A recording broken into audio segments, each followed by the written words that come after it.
안녕하세요. 과외원 강석하입니다. 제가 한의원 고발한 곳 중 한 곳에 대해서 결정이 나왔습니다. 경찰이 죄가 아니라고 보고 불송치 결정을 내렸는데 충분히 반박의 여지가 있어서 진행 중인 다른 사건들의 의견서 추가로 제출하고 새로 고발하는 건에는 보완해서 제출하려고 합니다. 조사 다니면서 느낀 점은 경찰에서는 의학적으로나 법적으로나 누구 말이 맞는지 이해하기도 어렵고 판단하기도 곤란한 문제라고 여기는 것 같았습니다. 그래서 보건복지부가 방향을 결정해 준다면 거기에 맞춰서 결정을 하는 게 가장 부담이 적겠죠.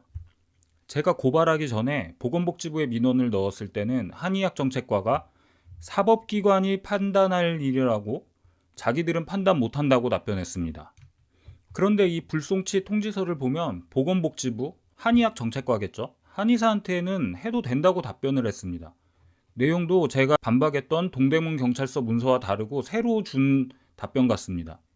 인모드 리프팅은 단계별로 고주파 에너지를 사용해 불필요한 지방을 제거하는 미니 FX 핸드피스를 이용하거나 포르마 핸드피스를 사용하여 진행하게 되는데, 피의자가 제출한 보건복지부 민원 답변을 보면 고주파 자극기는 고주파 에너지를 인체에 가하여 경혈을 자극, 마사지, 뜸 치료와 동일한 효과를 나타내는 미용 및 한방 물리요법 치료를 위해 사용하는 기기로 한의대 교육과정 및 전문의 수련 과정에서 이론 교육과 실습이 이루어지고 있고, 위험성이 낮고 전문성이 요구되지 않으면서 한의대 교육과정에서 교육이 되고 있다면 의료법의 목적에 따라 한의사의 의료기기 사용을 제한할 수 없다는 방향으로 판시한 것에 따라 위 행위가 한의사의 사용을 제한할 수 없다, 이렇게 적혀 있습니다. 고주파 원리의 인모드가 경혈을 자극하는 마사지와 뜸 치료와 동일한 효과의 기기다. 특히 위험성이 낮고 전문성이 요구되지 않는다는 말도 안 되는 소리를 했습니다. 인모드 판례를 검색해보면 화상사고로 의사가 업무상 과실치상 처벌받은 사례도 있고 5천만 원 정도 손해배상 판례도 있습니다.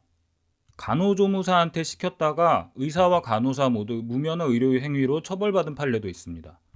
올해만 해도 이렇게 기사가 많은데 보건복지부 한의학정책과장 그리고 한의학정책과는 한의사들과 자주 만납니다. 그렇더라도 이 사람들이 한의사 지원단체가 아니라 보건복지부 공무원인데 국민을 우선으로 두고 균형 잡힌 판단을 해야죠. 그리고 의사, 한의사 사이의 문제는 한의사하고만 친하게 지내는 한의학정책과가 아니라 다른 부서에서 결정하거나 아니면 한의학정책과가 의사협회나 의사단체도 만나서 의견 교환도 하면서 정부 공무원으로서 치우치지 않게 행동해줘야 됩니다.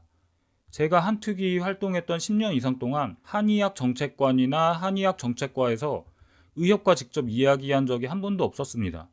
제가 고발을 해도 경찰서에서 한의사, 한의학정책과 공무원과 마주 앉아서 반박할 수 있는 시스템이 아니라서 한의학정책과가 뒤에서 한의사 편을 들어주면 이기기가 참 어렵습니다.